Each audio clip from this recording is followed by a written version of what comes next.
Alright, although this box reads fragile, there's really nothing fragile inside of it. This box holds a book, and I always think it's incumbent upon us as photographers or budding photographers to learn more about not only cameras, but about the history of photography. So here we go.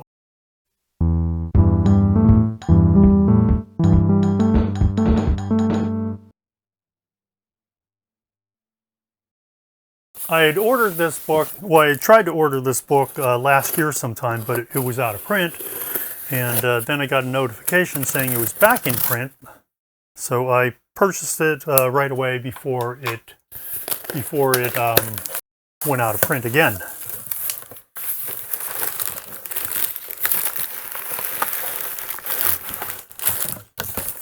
So you might not be aware, but Leica is celebrating its 100th anniversary. And so this book is part of that celebration. I have not seen this book at all. I only know briefly about it. I imagine it's part of the celebration of Leica. I would hope that it would also include some history of Leica and its founding, and plus those involved in the creation of the Leica. So let's look at this book in more detail. Obviously, you have your cover. On the spine of the book, you have 100 stories, and then you have the now famous Leica red dot.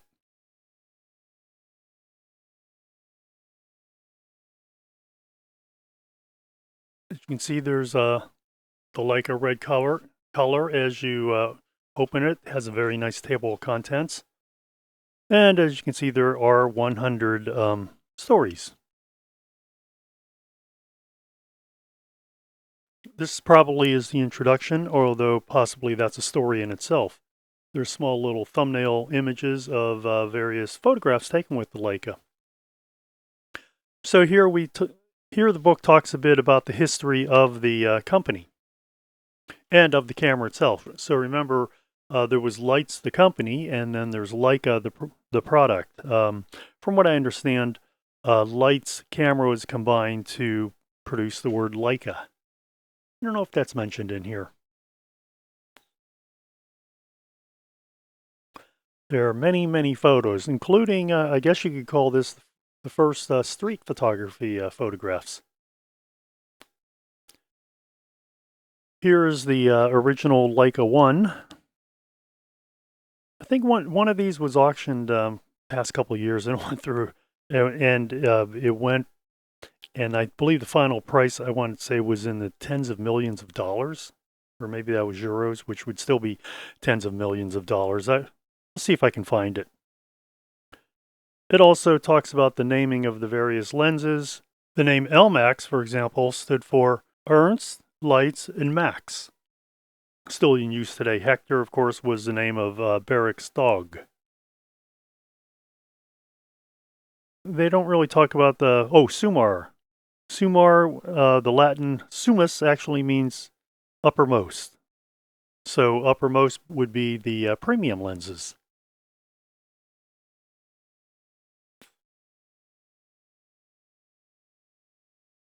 And here we start learning about the Leica, or early in the Leica, about how it was used in various non-photographic, well, strictly non-photographic pursuits. In this case, it was a scientific expedition.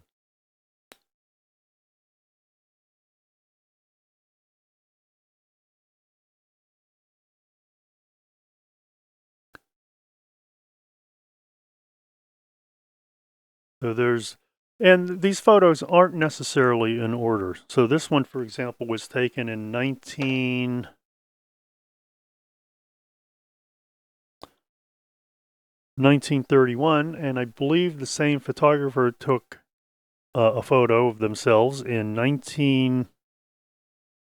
Can't see what that is. I think it says 1986. The subject of both photos was Ilse Bing. Here's a bit more about the history of the Leica. And, I think it's always interesting to see the older photos of the production line.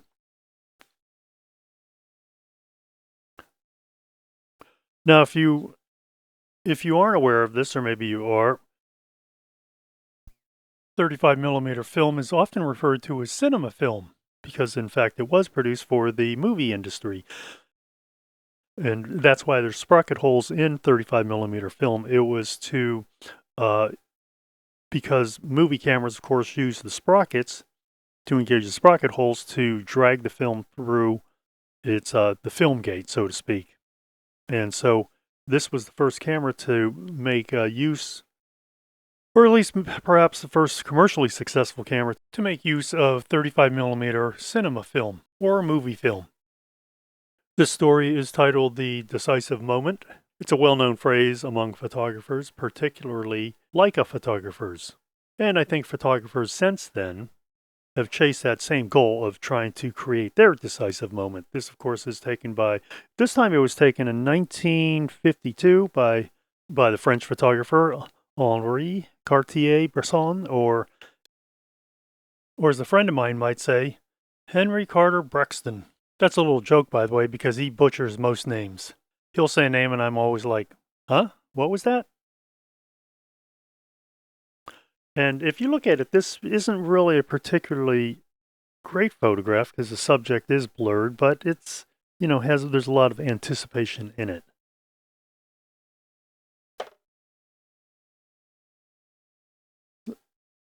So I'm not going to go page by page. There are some interesting things in here I think worth noting. Here we are with the fall of Berlin, at least with the Soviets raising the Russian or USSR Soviet flag. Alfred Eisenstadt. Alfred was a Times. No, was he a time photographer? No, he was a life photographer. And so not only did he take the photograph that's well known of the sailor kissing the woman after World War II, he was also there after the U.S. had dropped the atomic bomb on Nagasaki and then Hiroshima. Well, I think Hiroshima first and then Nagasaki.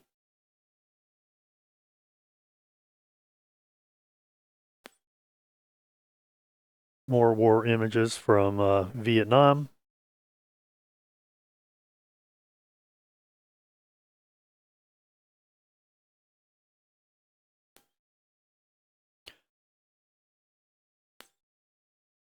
All right, this now tells the story of the Noctilux, which is the very high-speed lens. It didn't actually begin life as a 0.95 lens, began life as a 1.2 lens. At that time, it was probably the fastest high-speed general production lens. That is, it wasn't a one-off that was produced for a special purpose. So here's a photo of the original lens, and then here's a photo of the one that's currently available, 0.95.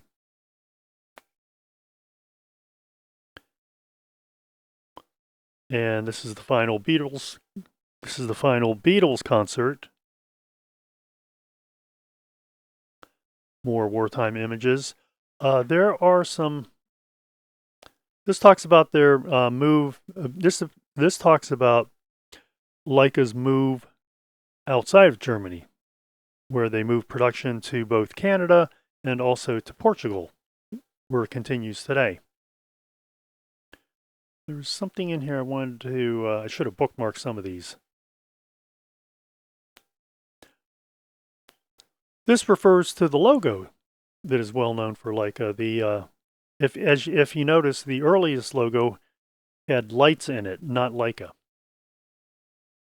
And then it transitioned through several different things until they finally settled on Leica.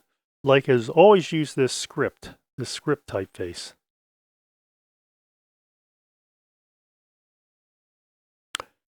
This was an early attempt at, this is a story about an early attempt at autofocus.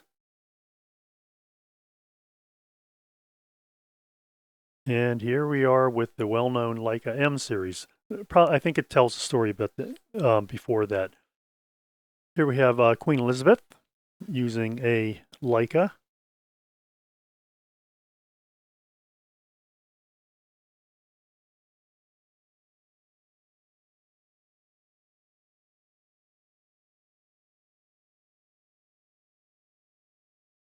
Here's a piece of here's a conceptual camera. This was never actually brought into production, otherwise we would certainly know about it today. Like I said, there are a lot of different stories in here.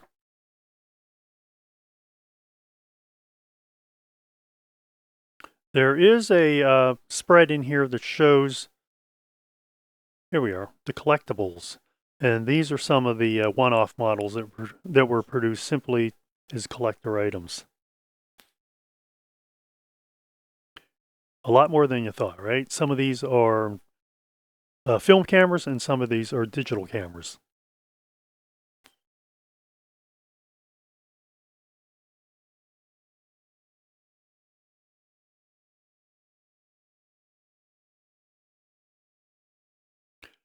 Now, at some point, they do venture into digital, and they talk about that. This is an interesting story about a fellow who came upon this camera, and there was he thought it was a scratch on the base plate, but in fact, it was actually the previous owner's name. And it tells the story of how he was able to find that owner.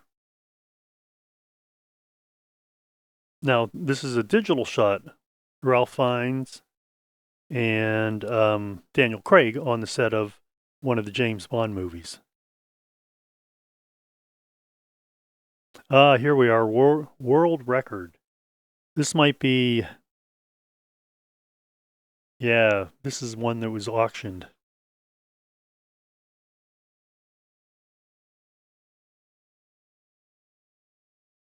€1,000,000. Finally, yeah, the hammer finally fell at €12,000,000. With the buyer's premium, final amount was €14.4 million. And of course, that would translate roughly to probably maybe what, 15 million, depending on what the exchange rate is at the time.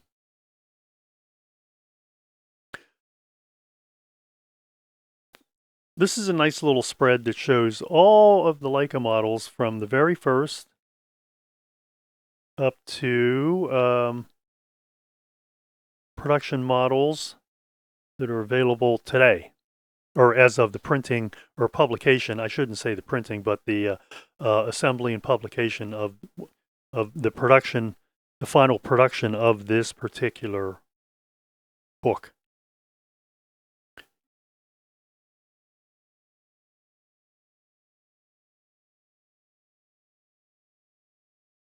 Timeline.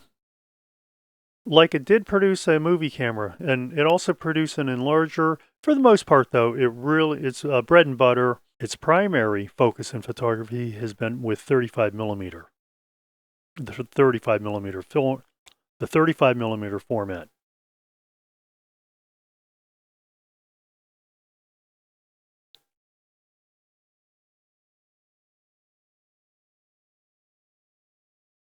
And then finally, at the end, they have a very nice glossary. Actually, it's sort of a different parts of the glossary. So this part is about people. So if you are looking for a particular photographer, then you would just go in and try to find the name here. And then here is the bibliography. If you know the name of a photographer who took a photo, or you're looking for a particular image, you can find it here. And then finally, we have the back cover, which also talks about the reason for this book. So you don't necessarily have to be a Leica fan to enjoy this book. I always think that if you're a student of photography, and we should all try to be students of photography, that you'll find something of value and you'll learn from this book. I think as photographers and as human beings, we should never stop trying to learn about things that we think we understand, or even about things that we're passionate about, but also things that we wouldn't necessarily consider in our lives. Anyway, good book. I would pick it up. I bought mine through the Leica website, the official Leica website. I don't know if this is available in stores, in bookstores, or through like Amazon. I just haven't looked. You can take a look for yourself. 100 Leica Stories, no particular author. Great resource when it comes to Leica, and obviously if you're a fan and a user of Leica cameras, you would probably want this on your bookshelf, and if you're not, I think it's worth picking up. The price is a bit high, as you can see. The price is either 70 euros or 85 US dollars. At some point, these will turn up on the used market, and you could always pick up a used copy of this book. Okay, once again, this is 100 Leica Stories. If you're a photography fan, I would definitely take a look at this book, and if you are a Leica fan, I would think that this would be a must-have. In any case, you know, this might be a book that you want to add to your library. And that brings us to the end of this video. A look at this book, 100 Leica Stories, celebrating 100 years of the Leica. If you enjoyed this video, don't forget to give me a like or subscribe. If you want to leave a comment, please do so below. You can send me an email at contact@camera-talk.net. And don't forget to click that icon in the lower right corner of the screen for more content about cameras and photography. And I hope that you'll join me on my next video.